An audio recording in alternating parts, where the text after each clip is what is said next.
All-Stars officially announced for the NBA season. We're pretty much at that point of the season, which is wild to think about because I really feel like the season just started like the other day. Yeah, we're midway, dude. Yeah, we're about halfway through, man. We're cooking right along. This could be my flu game. I apologize for my voice if it sounds off at all or a little nasally. The whole world is getting snow, and Jacksonville got cold, but then was like, oh wait, everyone else is getting snow. We're gonna be really hot, which is great, but also creates a situation where everybody gets sick. And I have a kid in daycare, so there was no avoiding it. No, yeah, you had no chance. I mean, yeah, big shout out to you. Justin texted me we're recording this now. We started a little bit later, so we're like 11 a.m. basically. Yeah. Justin texted me at like 9 a.m. this morning. He was like, hey, man, me and my wife didn't sleep last night. I'm super sick. And I was like, do you even want to do this morning? But I was like, bro, shout out to you. We're here. We're rolling. Let me get my flu game in, you know?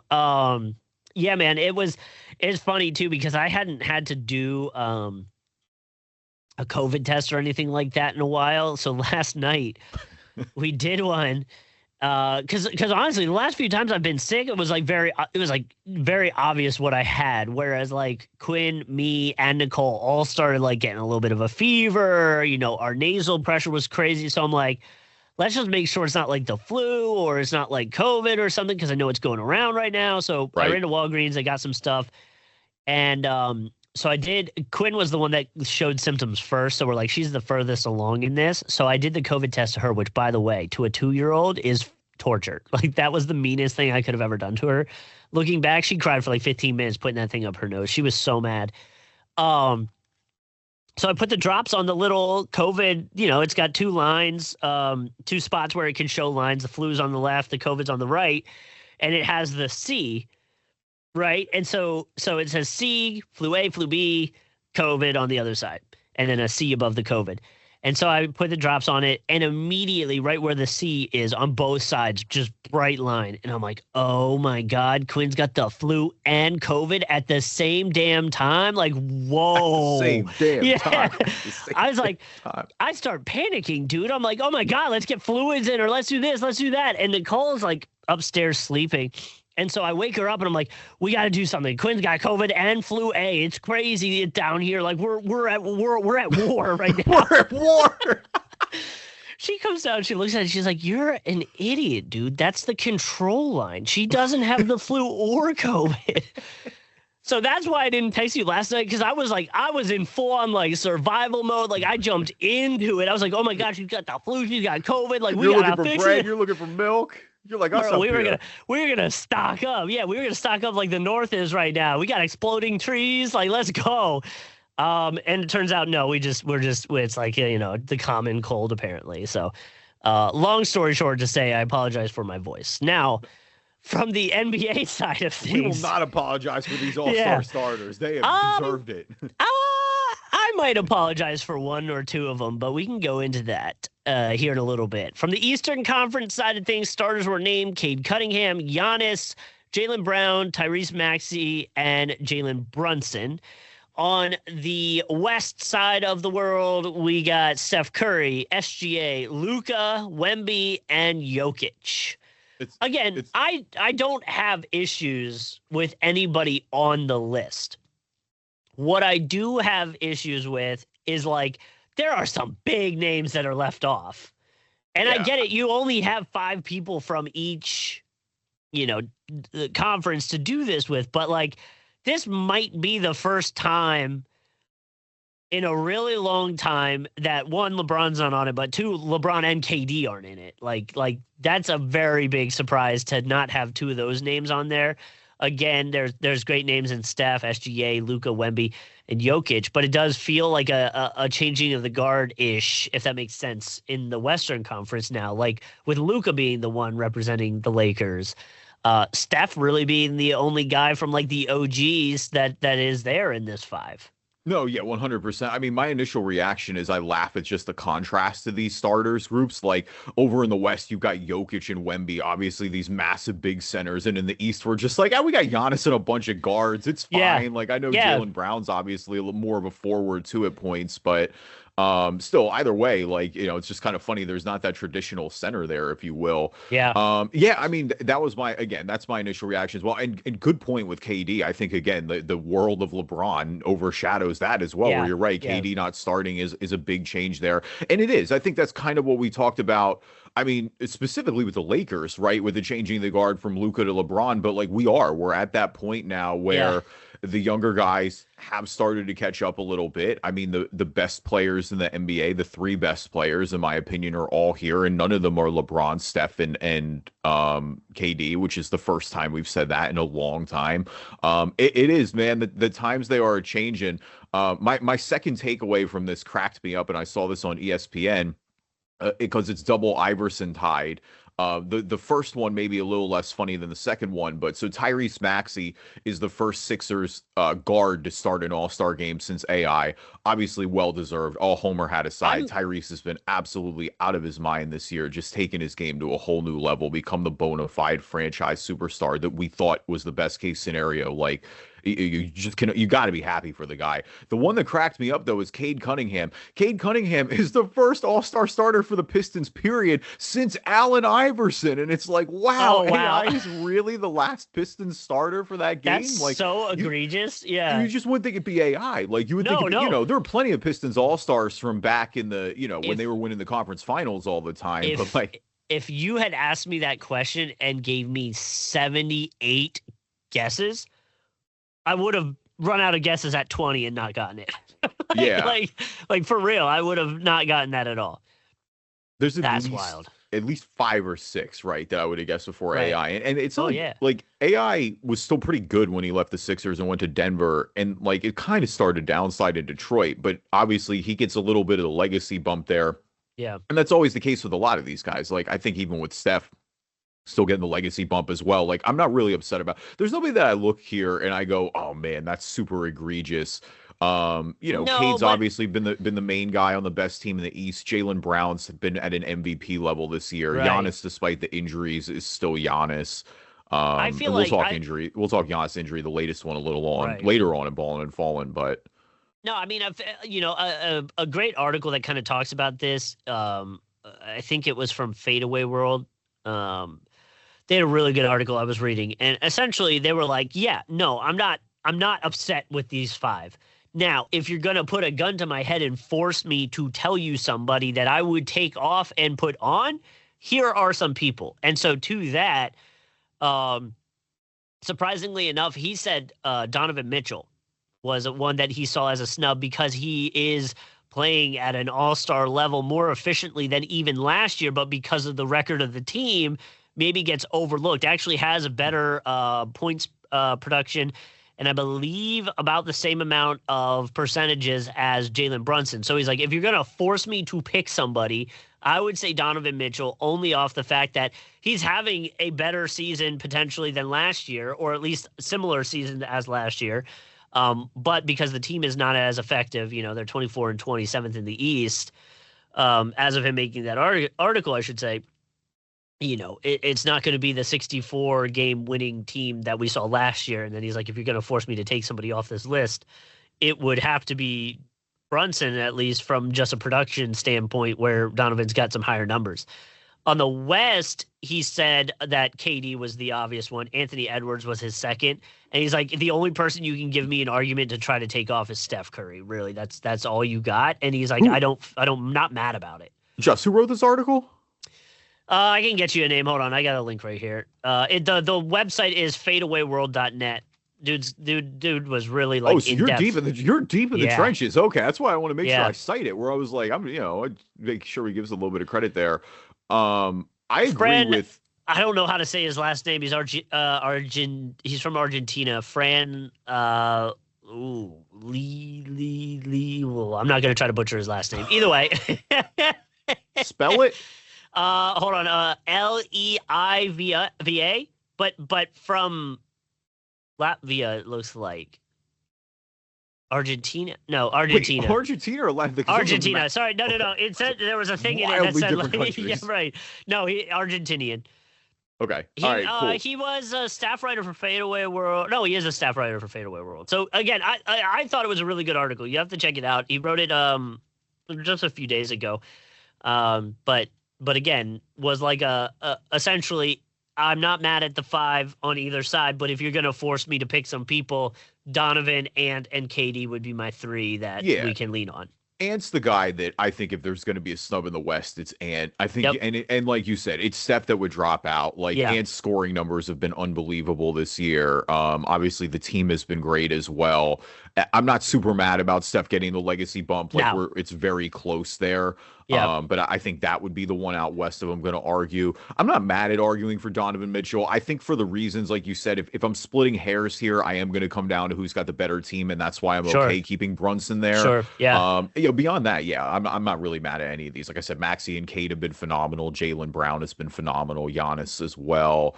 Out west, there's no complaints there anyway. Like out west, it's super easy. Like Jokic, Wemby, SGA, Luka. Like you have to be happy with that all across the board.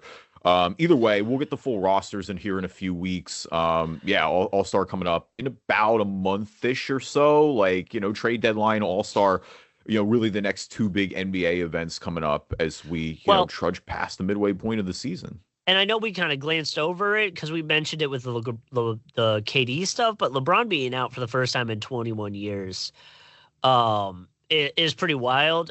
And I know, at least from this season, missing the beginning of the season with some injury stuff really kind of hinders that. He has been playing amazingly, and also 6 in the West with the Lakers. So he definitely would have an argument, but definitely wouldn't be the first 1, 2, or 3 on that list, considering, the KD, the Ant stuff we were just talking about. So, it's wild to see LeBron not on that list. It was kind of like, every other year it was kind of a lock that he was going to be there. Yeah, no, 100%. And I mean, he's still obviously likely to be in the game. That'd be crazy if he was in the game. I mean, even at that point, like you think about some of the guys that, keep the game relevant. Like you look at some of the players who have had later all-star moments. Like I think of Dirk and Wade going out the same year, for example. Like I think that was huge for the game. So you got to find a way to keep them involved. I mean, him and KD are going to be in the game. I don't think I'm too worried about that. Yeah, no way. Yeah, no way indeed. Welcome everybody to the Driving Dish NBA podcast. My name is Kevin Rafuse. Joining me as always, my co-host Justin Cousart.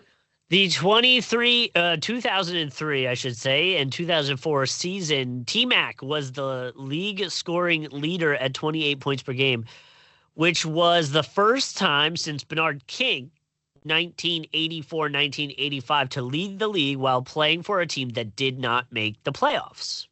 That's a good one. I like that stat. Shout out to Bernard King, too, getting a mention there.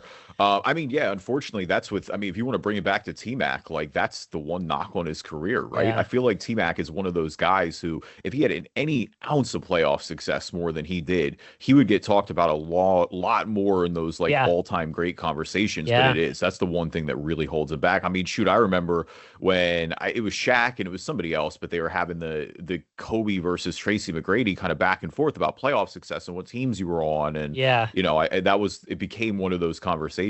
But that does weirdly feel fitting for Tracy McGrady. That same year, Dwight Howard became the first player to come right out of high school and start all 82 games in his rookie season. Yeah, damn. Look at rookie Dwight. That's a good one. Yeah. Shout out to Dwight, man. I'm always here to defend Dwight's peak. I feel like that's still is kind of, because of how his later career went. People act like Dwight was a scrub. Like, let's not get it twisted for a little bit. That guy was one of the best players in the league at one point. And dude now Hall of Famer. Yeah, dude was a monster. Yeah. Definitely a monster. Leave us a review on iTunes, good or bad. I'll read them on the podcast. If you're not an Apple user, Google Play Store, Spreaker, Spotify, TuneIn, Amazon Music, Player FM, anywhere you can find a podcast, you can find us. And we are on YouTube. You can watch a video version of the podcast. Just search Driving Dish NBA on YouTube. You can subscribe and you'll get new episode notifications. And now a word from our sponsors. So, Jimmy Butler, real bummer. He's out for the season. I don't know if you saw his social media post. I'll have to find it, but he essentially was just joking about the injury a little bit. I did actually. I'm gonna pull it up right now. Yeah, it was something about. Oh my gosh, I should have it. I was literally just looking at it today. Something about general soreness, and it's him dressed up as a general. It's pretty funny. So either way. Butler suffering a season-ending torn ACL in his right knee. Going to miss the remainder of the season, obviously, for the Warriors. averaging about 20 points per game, 5.5 rebounds, almost 5 assists. I'll round him up, 5 assists before the injury. So, bummer to see him go. I guess part of the conversation comes to, like, do you try to use him to get assets this kind of late in the close to trade deadline part of the season to make a run like the Warriors might want to? Curry's going to obviously have to step up with the struggling offense. I know the Warriors GM, Dunleavy, has come out saying that he's not planning to trade Butler before the deadline, which I get saying, but also, like, maybe there is something to it. Like, if you are going to make a run, that might be what you have to do to just get somebody else on the team to help with the offense and not have Curry shoulder the load, essentially. Yeah, I don't really have a positive spin on this. If you're looking for me to find a silver lining in what the Warriors to do, I don't think there is one. I think the Warriors are cooked this season, and I think the Warriors might be cooked for part of the next season too. And the reality is like, look, they went all in when they got Jimmy Butler to basically prolong and extend the end of Steph Curry's career, like allow him to have a shot in the Western Conference. And to be honest, like, it kind of worked last year. Like, they won a first round series. The second round series, Steph goes down in game 1, so it's hard to really knock them for losing that. But the team was objectively good after Jimmy got over. This year, they've been a little, like, closer to 500, but it feels like they were starting to hit their stride a little bit. It also just, like, their numbers with Jimmy on the court are a lot better. Like, they need him to be that second option beyond Steph. Like, it just gives Steph, the way teams defend the Warriors will radically change now that Jimmy's off. Like, you can just blitz Steph Curry with bodies all the time. And it's like, it's not about Steph stepping up. It's about who else on this team is going to step up. And, this is part of the risk as well with the Warriors going with an older roster construction the way they have. Like, they've kind of, they bucked the trend there a little bit league-wise. But yeah, I don't really have a good answer for this season. Like, this move instantly knocks the Warriors out of contention. I don't think you're going to make a move to trade Jimmy Butler, and I don't think Mike Dunleavy's going to. He's already basically kind of shot that down. But, like, there's no value there right now. Like, even with him only having one more year left on the deal, like, there's just not, there's nobody out there that you're going to get that realistically would instantly just jump this team right back into contention. And that really is the sadder part, because they know they're trying, like, they've mortgaged a chunk of their future to make this Steph Curry era, which, like, by the way, I'm not even mad at that decision necessarily. Like, you won the 4th title with Steph. Like, you kind of owe it to him a little bit. Like, you want to at least be relevant. You don't want to totally go under, or you run the risk of moving Steph, which I don't think they're going to do. Yeah, I don't know what they do. They're just kind of like, you just have to hope they get better for next year. Essentially, there's nothing coming from this year. I mean, they're already hovering around play-in position right now. Like, it's not like they were running away with the league, like the way, they're up at the top, like with OKC and with San Antonio and with Denver. Like, they're 8 as of recording this. They're 25-21. They have been playing a little better. Like I said, 6-4 in their last 10. It feels like, since a slower start to the season, they've hit their groove here a little bit. I don't know, though. Like, you're in a weird position. Like, they've got a decent enough cushion. The first 2 teams out in the West right now are Dallas and Memphis. They've got a fairly good cushion in their number of wins there. Dallas playing a lot better. They've won their last 4 in a row.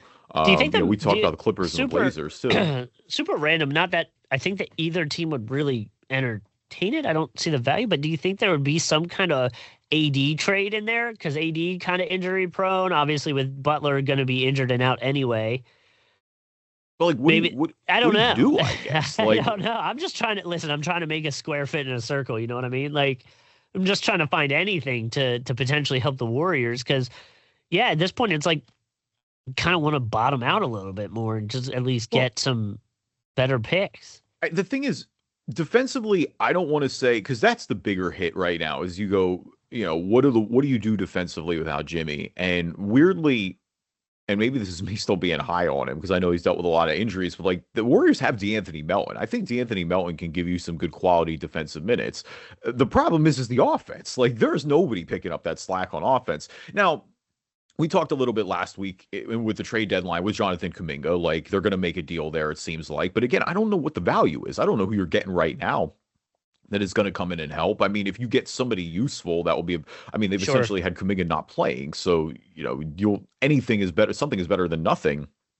but still, like, there's not, I don't know. Maybe you go after like a DeMar DeRozan at the trade deadline. That doesn't really help you defensively, but that kind of gives you that second option offensively. I don't know what Butler's going to do. I think next year, like with where we're at, it's the end of January. It could bleed into next year with the ACL recovery. Like, he's not going to miss a ton of time next year, but it could. Yeah.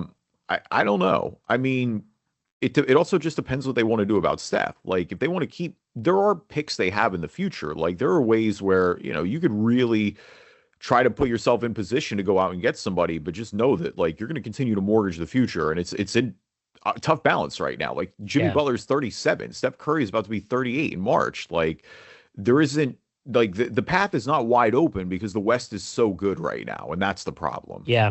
Yeah. If it was a little more open or felt vulnerable to win a championship, maybe there's a bigger push to do that. But right now it feels like, at least for the Warriors window standpoint, it might not be the case for this year and maybe next year. Yeah, no, 100%. I think it's just, we're probably at the end of the Warriors as we know them. Like, I don't want to, pin it all here. And again, you'll never like fully rule them out when you have somebody like Steph Curry, but yeah, I don't know. It just doesn't feel like there's that roadmap right now. It doesn't feel like the team is deep enough. They don't have the guys. Like, like I said, I could have seen it a little bit with Jimmy, but even with Jimmy, it was already kind of difficult. Like, I didn't feel like the Warriors were a top 3 to 4. I thought the Warriors' best case scenario this season was that they maybe like get to a second round series. Maybe they win a second round series, kind of like they did last year. But there wasn't a world where I saw them again over the, the Oklahoma Cities and the Denvers and the San Antonios of the world. Yeah. Yeah, no, I agree. So it'll be, I'm kind of with you on that. It might be the end of the Warriors as we know it. Yeah. Yeah. That's wild. I mean, you want to talk about something that's been around as long as this podcast has. I mean, shoot, we started essentially at the very beginning. I mean, 2015 was our second. I mean, that was our first full season. We covered the end of the first finals we covered was the second Heat and Spurs final. Yep. But yeah, the Warriors and that rise, like, you want to talk about it. And there's probably been one team that has dominated the discourse of this podcast more than anybody.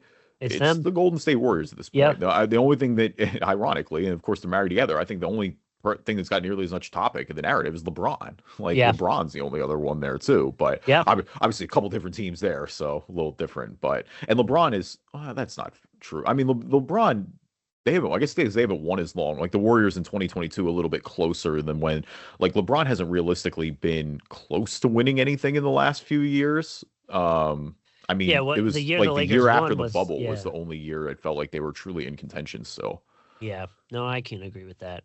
All right. Who's balling? Who's falling? Our NBA version of the stock market. We always like start with the good for the bad. And by the way, I feel like this is implied at the beginning of the episode. Like, we'll be close to an hour, but if you're looking for if you're hoping by chance for this week and you're like, man, maybe I hope this is one of those where they go like an hour 10, hour 20, hour 30, I got to drive. You're not getting that. Not happening. Sorry. I think you're gonna have to sit through that snowstorm and drive with silence. Well, I don't know about silence. I mean, you might got like, if it's an hour and a half drive, like, we'll get you through the first hour. It's just that back third, you might gotta. That's what I'm saying. That back third, you just sit in silence. Never done that.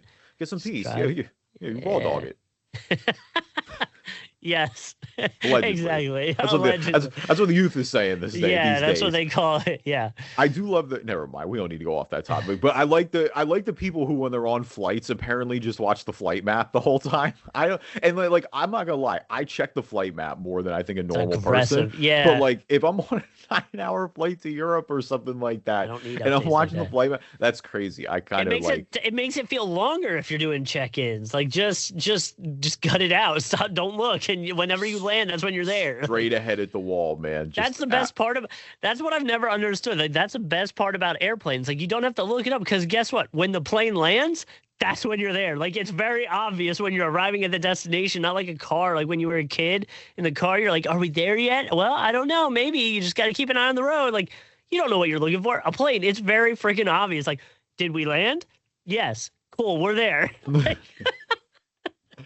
always end up timing it out with the movies. I feel like that's how it is in the long flights. But that's fair. All right. Who's balling for you this week, Just? Ballin for me is going to be Hali. apparently in a conversation with Taylor Rooks, Hali told her that he didn't travel to the Pacers Thunder game that was in OKC because he wasn't ready to return to the site, which was Game 7. When he got injured, obviously, and apparently it's something Hali still thinks about a lot. And the next time he is able to go there, he wants to be able to play and have a redemption game. So very baller mentality from Hali there. So that's why I put him on baller. That's tough. I'm still like, yeah, it really is. Like, I feel like we've beaten the drum there enough, but I still to this day, like, if you ask me what's we talk about how long we've been doing the podcast for a little bit. If you talk to me about like the cruelest thing that's happened during the podcast in terms of just like, I can't believe this is real.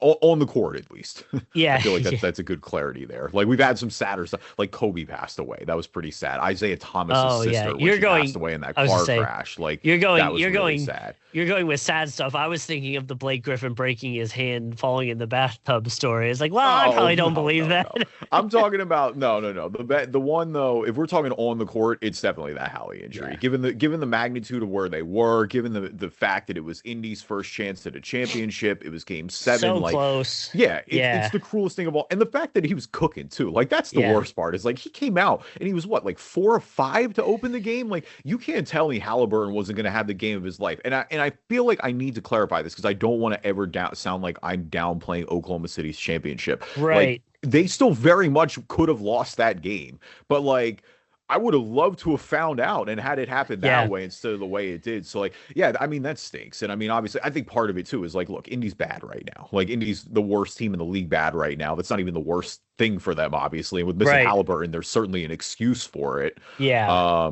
It's just, it was cruel and unusual. It's really brutal that he had to go through that. I mean, yeah, I can't wait to see him back on the court there. I'm excited to see what happens, but yeah, there's no doubt about it. That's just it still continues to be brutal, and I can imagine why it's traumatic. I mean, he's going to think about that for the rest of his life. Like, unless he goes out, and even if he goes out and gets a title, like, you're still going to think about that. Like, there's just these guys live their whole life just trying to get to that moment. Like, Game 7, the ultimate do or die, and to not even be able to finish it. Like, have it just ripped from your hands, really. Like, you just didn't have a chance. No, I agree. It's it's really sad. I still hate talking about it. I feel bad for him. All right. I can't believe I'm saying this, but I have to put on the Homer hat a little bit, and you're gonna groan with me here. But balling for me this week is our guy Joel Embiid. I can't talk about him being a corpse for most of the season and not acknowledge the fact that since the new year, really, I want to say since like December 30th, Joel has only missed 2 games, and he's looked really damn good during it. Like, obviously the highlight was the overtime win against Houston with the triple-double, 32 points, 15 rebounds, 10 assists, super effective. But I mean, before that, 30 points against Indy, 33 against Cleveland the night before. He had a 32 game against Denver, multiple games over 20 points, though. Like, he just looks healthy. Like, that's the most important thing, is he looks healthy. I still have, I haven't really been pumping the Sixers propaganda because I still have worries about them overall as a team. They lost those back-to-back games to Cleveland. They lost a stinker to Denver when they didn't have Jokic or Murray or even like Aaron Gordon playing at that point. Like, so there is that holdup to me. But I mean, Embiid looking alive really does change the calculus. And it's not just Embiid too. Like, Paul George also looks like an entirely reborn player. He looks back. I mean, especially in that overtime against Houston, he was phenomenal. We know about how great Maxi's been, and we talked about that a little bit earlier. VJ Edgecombe has been a rookie revelation for this team. I'm not exactly, and again, you still have to always watch the health, and I'm far from pumping this team towards the favorite of the Eastern Conference. But when those 4 have played together, they've looked good. I don't know that they have the depth to really contend like that, but I'm a lot more intrigued by this team. And just as someone who's been a fan of Joel Embiid, I'm glad to see him not looking like he did at the beginning of the season, where I was sitting here and go, he may need to retire. Like, I'm worried about him not playing ever again. He looks like an all-star right now. Yeah.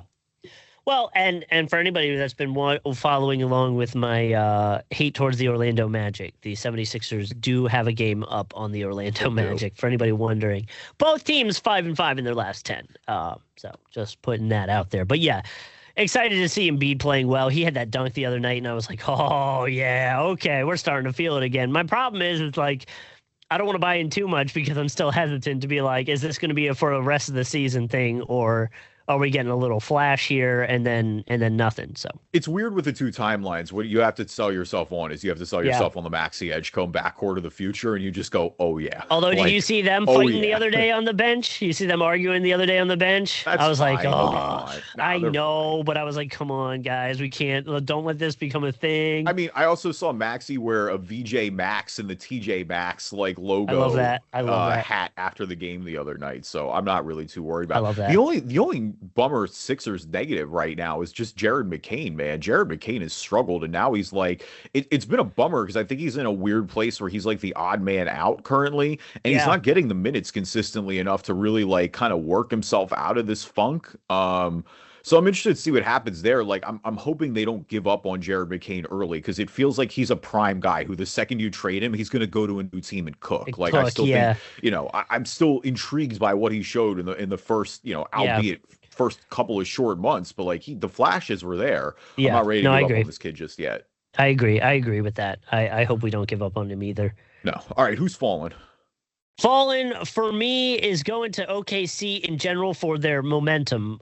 They lost their 9th game the other night, which puts them in a spot where they're not going to be able to pass the 2016 Warriors. For example, the Warriors in 2016 didn't lose their 9th game until April 5th, which is crazy to talk about. So either way, they lost to Indiana, which also is part of the oof factor. Yeah. There's some conversation of now if they'll be able to surpass their 68 wins from last season, which again, I think at this point doesn't matter. Like for OKC, record is 0% of the concern. It's just, let's just get to the playoffs and win this thing all over again kind of deal, because that's all you really need right now. Especially, it's kind of a blessing in disguise in a way to take that whole record conversation off the table, because yeah, the more it was there, the more I thought it would linger. And yes, the Thunder were making some comments, so now the players are going to have to eat their words on that a little bit. But now you can lock in and just go win the damn thing.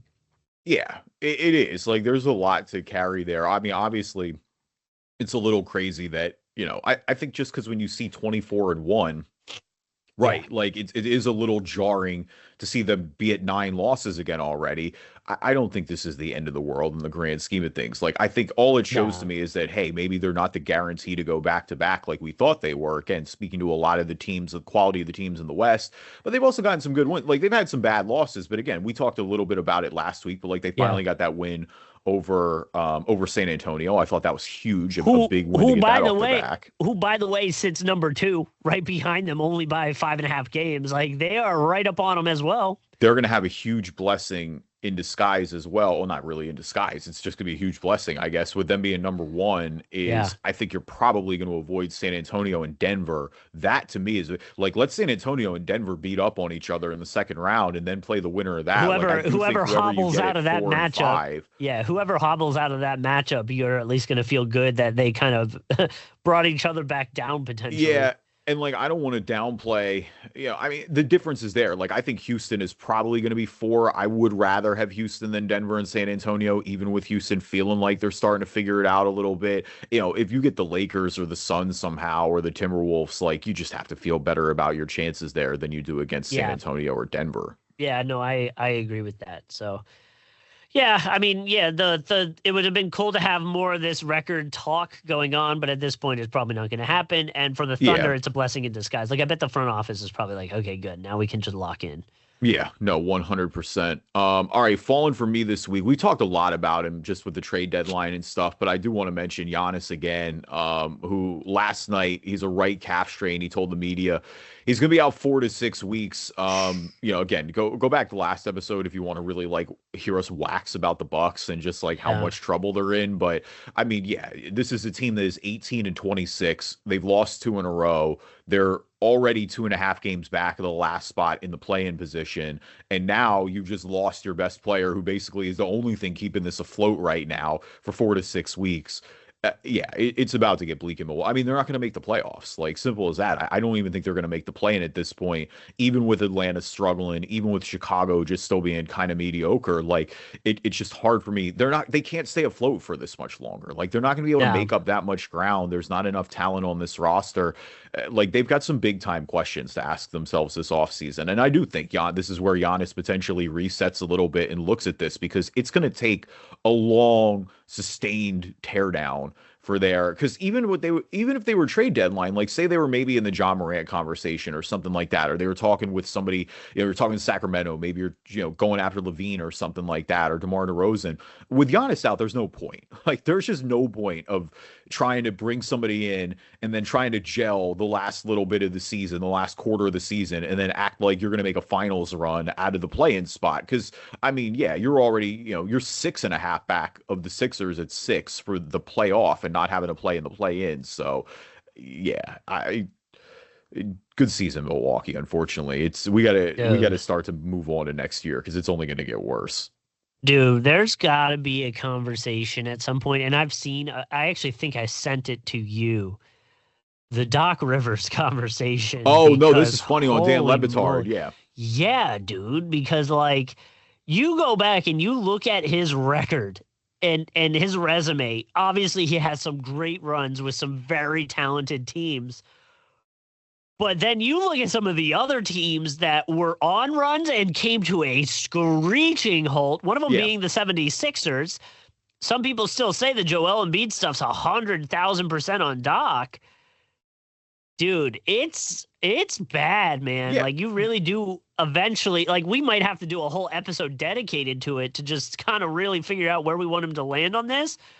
But wow, man, the reputation around Doc is so, I guess, tainted right now. It's bad. Well, because it's bad. Yeah. People see through it. Like, the Dan Le Batard discussion on the Le Batard show was that Justin sent me and that he's referring to and this was across all sports, it was what coaches won a championship that you just don't think is a good coach and that probably will never have the reputation of being a good coach. And that's 100% Doc Rivers. Doc Rivers won the title in Boston. You can't take away from that. He had prime Kevin Garnett. He had Paul Pierce. He had prime Rajon Rondo breaking out. He had prime Ray Allen. Like, that roster was loaded. He underachieved in Orlando. He super underachieved with the Clippers. They were known for blowing leads and never getting over the hump. They super underachieved during his time in Philly. He's here in Milwaukee. They're not exactly achieving. They've been pretty bad since Milwaukee brought him in. Like, Doc Rivers is not a good coach. He had a great team. He was the guy to hold the locker room together. Like, I don't want to take that away, but like, you're never going to convince me that Doc Rivers is a good basketball coach.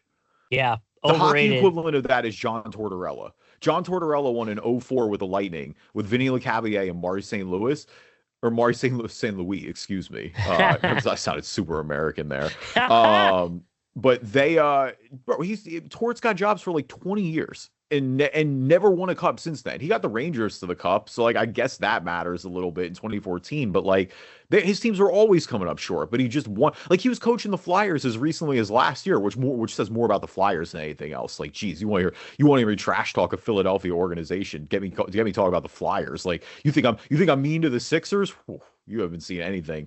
Well, that and the Philly fan base in general has been so mean to the Phillies because of deservingly the Phillies deserve the offseason. Yeah, Phillies deserve it after this offseason. That was rough.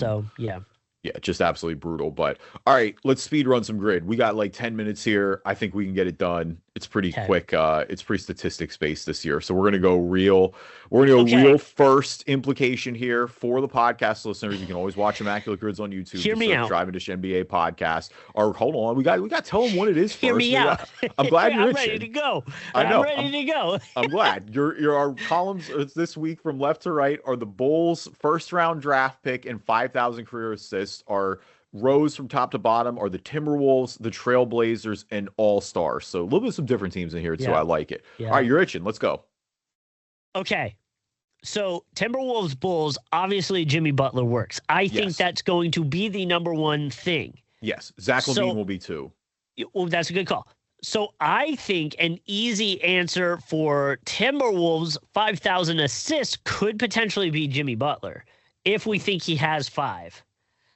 Oh man, 5 is aggressive, but it feels low enough. Like Jimmy should have it, right?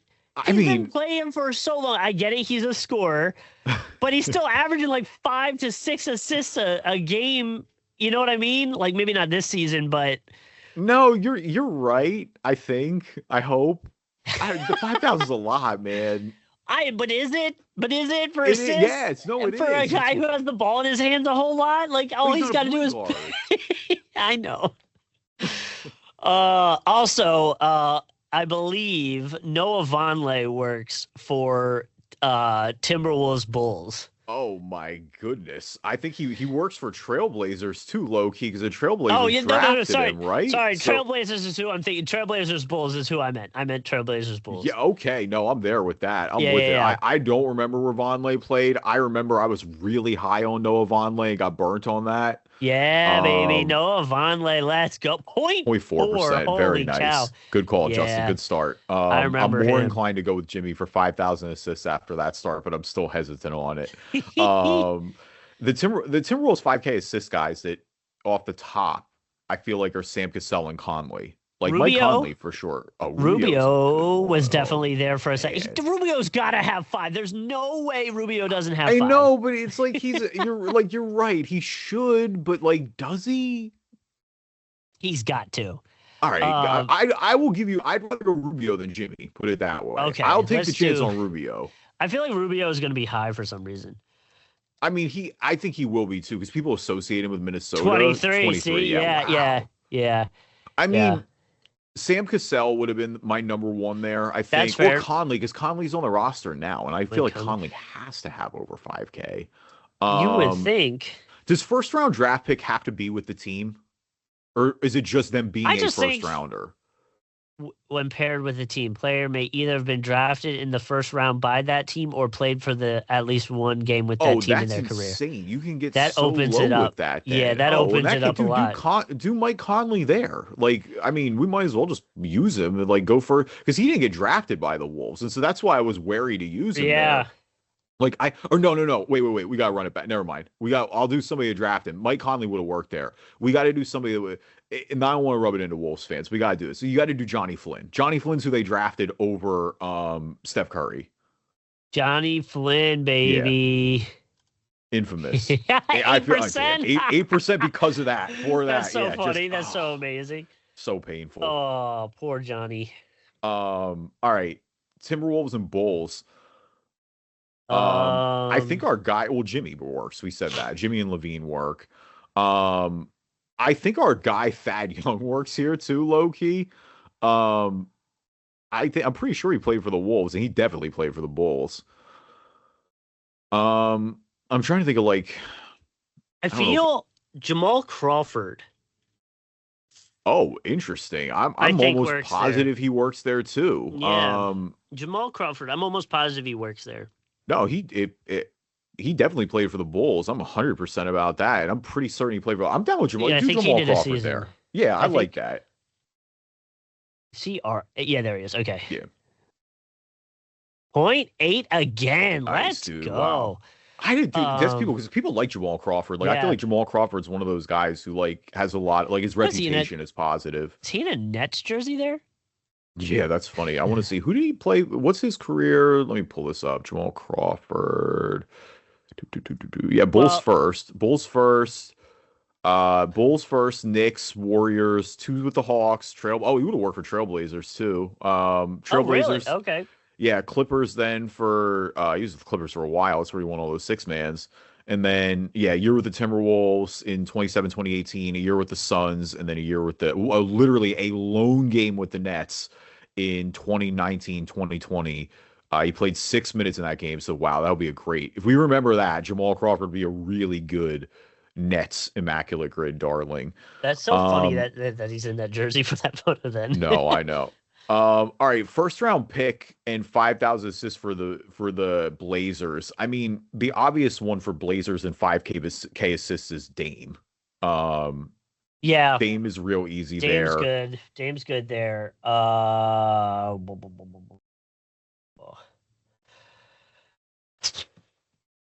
Dame. Who else point guard wise? You don't think I can think CJ of other has it, guards, right? but CJ? oh, man. Dude, that's tough. He's been in long enough where like I would think it's close, but again with Dame though, I think it's tough because I feel like Dame is cannibalizing a little bit for a lot of his career. Yeah, and like LaMarcus Aldridge wouldn't. No, LaMarcus Aldridge definitely wouldn't. Sorry, Did Rudy Gay ever play for the Trailblazers? I don't think so. I don't think he'd have 5K assists anyway. No, but I was thinking more for the first, like a really weird first round draft pick. I don't think he has 5 because he's not an assist guy throughout his career.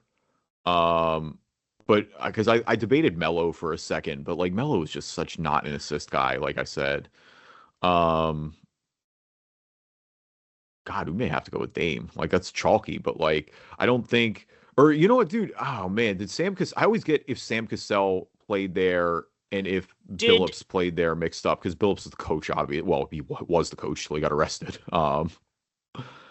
Does Scottie Pippen get on the Blazers at any point? Scottie Pippen did get on the Blazers. He was on the Blazers when they lost in the conference finals to the Lakers. Do you think he has 5K assists? Oh, man, I am so torn about that. Because if not, we could use him for a first-round draft pick, but... Oh, that's interesting. You're right. I was trying to think of, like, random... Yeah, like one-offs? I'm fine with Scottie for 5K assists. He has to have 5K, right? I don't know. I trust Scottie for 5. I trust him for 5K more than... Because Trailblazers, for the first-round pick to be extra safe, we can come up with somebody. Pippen... Scotty, for 5K, 2%. Nice. Let's go. All right, good call. All right, Blazers first round pick. I mean, the recent ones I think of are like, Scoot, Anthony Simons, like Bub Carrington. Who was the center? I don't think he was a center. But he was a streamer, and he said some not great things on stream. Oh my God, Miles Leonard. Miles Leonard. Was Miles a first-round pick? He was a first-round pick. If you want to do Myers Leonard, I'm fine with that. That's no crazy. Way that's a high. Yeah. Come on. Leonard, I think was. I think he and Dame got drafted together. Leo. Leon. Yeah, there he is, Myers. Yeah, Myers Leonard. 2013. 0.6. Let's go. Wow. Yeah, he got drafted with Such Dame. A stupid pool. He got drafted with Dame. Yeah. Dame was. They pull that draft up. 2012. Yeah, Dame was 6. Myers was 11 that year. I think he's actually getting. He's getting a night. I think they're putting his jersey in the rafter for Derrick Rose. For the Bulls, if I'm not mistaken. I thought I saw a thing about that. But Derrick Rose would work for All-Star, right? Yeah, 100% Derrick Rose. I mean, he won MVP there. He definitely worked for All-Star. He would borderline. I mean, MJ is going to be the highest answer for sure, but like Derrick Rose, I feel like is second. And I wonder, did Kobe White get an All-Star? No, he didn't. I mean, I wish as underrated as he's been. DeRozan, I feel like would. I think Levine probably works. Vooch? I don't think Vooch did there. Jimmy would low-key work there. I think Joakim Noah would work there. Would like a Taj Gibson or like who else? One of those other guys back in the day. Deng might. I don't think Taj does, but Deng definitely might. And I think that would be good. Yeah, that'd be an interesting one. Like he'll be the lowest out of everybody I think we mentioned so far. Because I mean, the obvious ones like we all know, like Jordan and Pippen. Right. They probably had like. I'm trying to think of like any of the other guys from like way back. What about like not Steve Kerr? Well, maybe Steve Kerr, but like the shooters, like the shooters that were on the team. Kerr was late. I'm trying to think of like if like Horace Grant or Rodman were ever an All-Star with them. Yeah, that'd be a good one. I don't feel good enough to bet on it though. I don't know if there's anybody. I see the Bull. I don't know anything about the Bulls pre like. I'm not gonna lie. Like if you talk about the franchises I know the least about pre like MJ, it's probably the Bulls. Like Well, what about like was it Kirk Heinrich that was? I don't think he ever got All-Star there. No, but was he a first round pick? Probably. That's what I think. I wonder too, because honestly, he'd be a sneaky one to put for first round pick. I think Deng would make the most sense if you feel confident about him being an All-Star. That would be. I feel good with Deng being an All-Star. DEN? Yeah, there he is. Yeah. Okay. In Chicago, I definitely feel like he'd be in an All-Star in Chicago. 3%. Nice. They did him dirty with that smile. Come on. I mean, first round draft pick and All-Star. I mean, you have how much time do you have? Right. Like, who's the first NBA great that comes to mind for you? Well, I'm still stuck on Kirk Heinrich wanting to do that if he's No, but he wasn't an All-Star, I don't think. We can't just sat here and be like, no, that's the problem. It's not about being a first rounder. It's about the All-Star. You're right. Okay. All-Star. Let's do.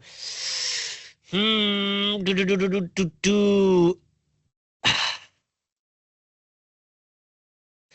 want to do. Let's do T-Mac. We talked about him earlier. Yeah, okay. I'm with it.